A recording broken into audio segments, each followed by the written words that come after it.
Pulivendula MLA ములాఖత్తులు అని jail దగ్గరికి వెళ్తూ నేను చంద్రబాబు గారిని హెచ్చరిస్తున్నా అంటూ పదే పదే విమర్శలు చేస్తున్నారు. ఏం చేద్దామంటావు?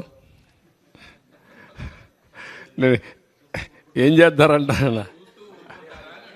అదే నేను చెప్పేది కాదు. ఇట్లే మాట్లాడుతూ ఉంటారు.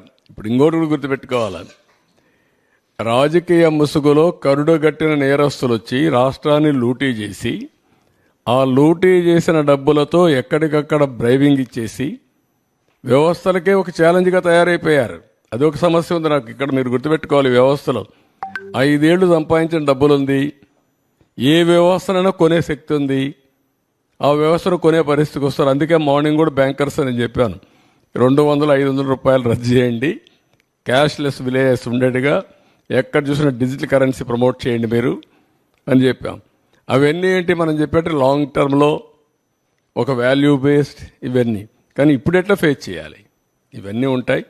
ఎవరు ఎన్ని అరిచినా ఎన్ని బెదిరింపులు చేసినా ఐఎమ్ వెరీ క్లియర్, ఎవ్వరు కూడా నేరస్తులు తప్పించుకోలేరు, అవినీతి పరులు తప్పించుకోలేరు. ఎక్కడ విక్టిమైజేషన్ ఉండదు ఈ గవర్నమెంట్లో. ఈ గవర్నమెంట్లో ఒకటే ఉంటుంది, ఫర్మ్గా ఉంటుంది గవర్నమెంట్. ఎవ్వరికి భయపడదు, సిస్టమేటిక్గా ఉంటాం. ఎవరు తప్పు చేసినా, ఎవరు రాజకీయ ముసుగులో బెదిరించాలన్నా ఆ బెదిరింపులకు ప్రభుత్వం భయపడదు.